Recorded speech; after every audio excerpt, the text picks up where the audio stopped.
hukum itu semua koreksi diri dan merubah. Jangan lagi terjadi hal-hal seperti itu. Korban sudah cukup banyak.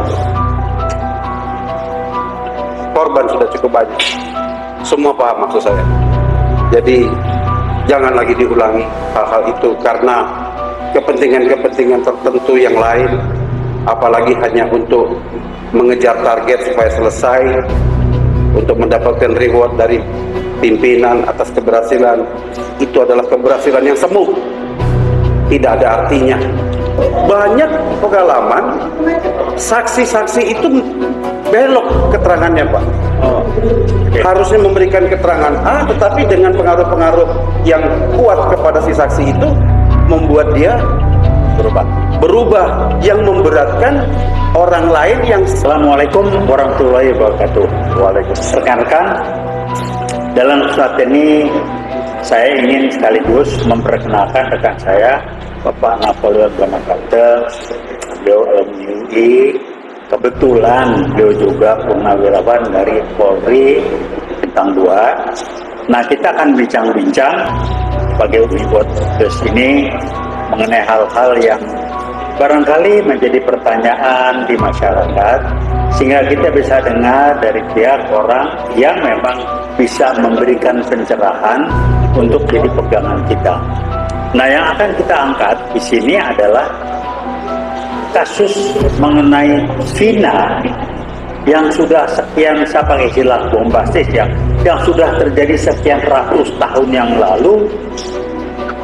Sekarang diangkat lagi, tepatnya 2016 ya, diangkat lagi karena baru kebongkar ada ketidakberesan.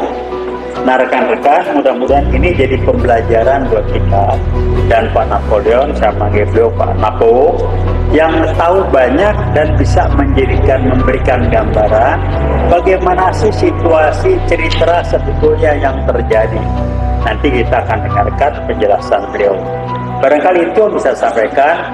Maka kita akan mulai dengan pertanyaan. Siap Pak Nabo? Insyaallah, Pak. Baik, saya akan mulai dengan pertanyaan yang sederhana yang membutuhkan penjelasan untuk mengedukasi publik, Pak Nabo. Pertanyaannya, kenapa sih kasus Vina yang sudah 2016 itu kok rame lagi sekarang? Itu yang pertama.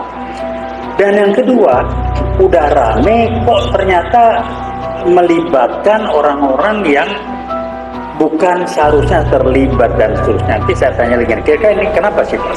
Aneh bin ajaib. Baik Pak Taufik. Assalamualaikum warahmatullahi wabarakatuh, Pak Mirsa. Jadi kalau melihat begitu, peristiwa yang akhir-akhir ini sedang booming, viral, pastinya kita berpendapat bahwa tidak ada asap kalau tidak ada api. Peristiwanya sudah banyak dipahami oleh publik melalui media. Pertanyaan yang muncul, apakah kasus ini akan seperti kasus Sengkon dan Karta yang dulu pernah terjadi? Sengkon dan Karta didakwa sangat berat karena membunuh, tetapi ternyata berapa tahun kemudian terungkap bahwa bukan dia pelakunya. Hal itu sangat mencederai prinsip hukum kita. Prinsip hukum mengatakan biarpun langit runtuh, hukum tetap tegak. Namun prinsip hukum lain mengatakan lebih baik membebaskan 10 penjahat bebas daripada menghukum satu orang yang tidak bersalah. Itu semua tergantung dari kinerja para penegak hukum, baik di tingkat penyidikan, penuntutan, apalagi pengadilan. Tadi saya bilang tidak ada asap kalau tidak ada api. Kalau memang tidak ada apinya dulu, tentunya 8 tahun berlalu tidak ada masalah. Itu terungkap kembali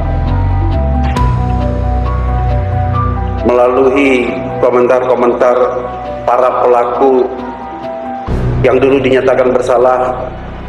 Ada yang bebas kemudian berbicara lagi hal yang sebenarnya didukung dengan bukti. ini mengundang reaksi publik yang memang menuntut keadilan di tanah Indonesia ini.